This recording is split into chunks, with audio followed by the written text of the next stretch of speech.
বৰচলাত গাঁঠিৰ ধান ভাঙি ৰাইজে বান্ধিলে জলসিঞ্চনৰ বান্ধ।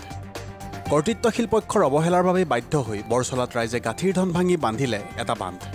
শোণিতপুৰৰ বৰচলা বিধানসভা সমষ্টিৰ ৯ বিল ২ নম্বৰ বৰপুখুৰী, পুনিয়নি, জহামাৰী আদি অঞ্চলৰ কৃষক ৰাইজে পানীৰ অভাৱত যোৱা দুবছৰে ধান খেতি কৰিব পৰা নাছিল। দুবছৰে অঞ্চলটোৰ কেইবাখনো গাঁৱৰ কৃষক ৰাইজৰ খেতিপথাৰৰ মাটি পানীৰ অভাৱত চন পৰি ৰৈছিল, কিয়নো দীঘলী বিলৰ ৯ কোটি টকীয়া জলসিঞ্চন আঁচনিটোৰ বান্ধটো দুবছৰ পূৰ্বে বাঢ়নি পানীয়ে ছিঙি নিয়াত বৃহত্তৰ অঞ্চলটোৰ কেইবা হেক্টৰ পথাৰসমূহ সম্পূৰ্ণ চন পৰি ৰ'ল। কৃষকসকলে ইয়াৰ বাবে ধান খেতি কৰিব পৰা নাছিল। উল্লেখযোগ্য যে দীঘলী বিলৰ পানীয়েই ইয়াৰ খেতিপথাৰৰ পানীৰ উৎস আছিল। অঞ্চলটোৰ কৃষকসকল নিৰুপায় হৈ স্থানীয় বিধায়ক গণেশ লিম্বু আৰু বিভাগীয় কৰ্তৃপক্ষক বহুবাৰ নিবেদন কৰিলে যদিও বান্ধটো পুনৰ নিৰ্মাণ কৰি দিয়াৰ আশ্বাস প্ৰতিশ্ৰুতিতে সীমাবদ্ধ থাকিল, কিন্তু দুবছৰে এই বান্ধটো মেৰামতি নকৰিলে। অৱশেষত কৃষক ৰাইজে গাঁঠিৰ ধান ভাঙি দীঘলী বিলৰ বান্ধটো দিয়াৰ ব্যৱস্থা কৰে। ৰাইজে দিয়া অস্থায়ী বান্ধৰ পৰিৱৰ্তে স্থায়ী বান্ধ দিয়াৰ বাবে স্থানীয় বিধায়ক আৰু বিভাগীয় কৰ্তৃপক্ষৰ প্ৰতি দাবী জনাইছে।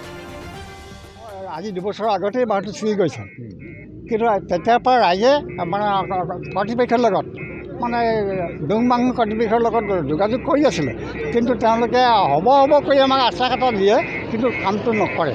যাৰ ফলত আমাৰ এই ৪,০০০-৫,০০০ বিঘা মাটি যোৱা বছৰ থনে পৰিল, আৰু সেই পৰিয়ালবিলাকে এতিয়া খাব নাপায়, হাহাকাৰ অৱস্থা হৈছে।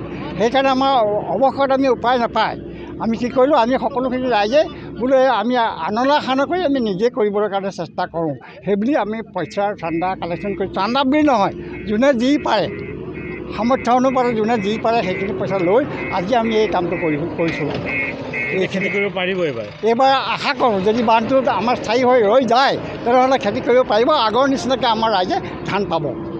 যদি এই বান্ধটো আকৌ কিবা কাৰণত আমি এতিয়াতো ইমান স্থায়ী বান্ধ এটা দিব পৰা নাই, দিছোঁ মাটি বান্ধে, আৰু ইয়াত পানী এনেকুৱা জোৰ হয়, এনেকুৱা ফ্লাড হয়, এই পানী এই বান্ধটো যে থাকিব সেইটো আশা আমাৰ কম। তথাপি আমি ঈশ্বৰৰ ওচৰত প্ৰাৰ্থনা জনাইছোঁ যাতে আমাৰ বান্ধটো ৰক্ষা কৰি আমাৰ এই হাজাৰ হাজাৰ মানুহক যাতে অন্নমুঠি খোৱাৰ সুবিধা এটা কৰি দিয়ে বুলি ঈশ্বৰৰ ওচৰত আমি প্ৰাৰ্থনাহে কৰিছোঁ।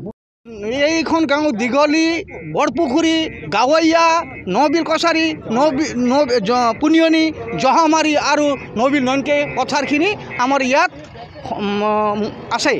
এই অন্তত ৪০০ বিঘা মাটি ইয়াৰ পৰা পানী যোগানৰ ৪,০০০ বিঘা মাটি পানী যোগানৰ ব্যৱস্থা হ'লে হয় চৰকাৰে কৰি দিয়ালে, কিন্তু নকৰাৰ কাৰণে আজি আমি দুখেৰে আমি এইখিনি কাম কৰিবলৈ গৈছোঁ, আৰু আশা ৰাখিছিলোঁ আহি থকা দিনবিলাকত যাতে চৰকাৰে স্থায়ীভাৱে পকীকৰণৰ ব্যৱস্থা অন্তত প্ৰায় ৩.৫ কিলোমিটাৰ কৰি দিব বুলি আমি আশা কৰি আজি ৰাইজৰ আগতে ক'বলৈ আমি সক্ষম হৈছোঁ, যাতে আহি থকা দিনবিলাকত চৰকাৰে আমাক স্থায়ীভাৱে কাম কৰি দিব।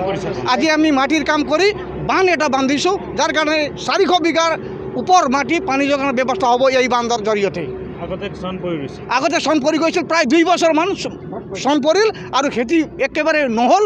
এতিয়া বৰ্তমান আৰু হ'ব, আজি যদি কাম ছাকচেছ হৈ যায় আহি থকা দিনত ইয়াত আমাৰ কৃষি প্ৰধান অঞ্চলত যেনেকৈ আগত হৈছিল তেনেকৈ হ'ব বুলি আশা ৰাখিছিলোঁ।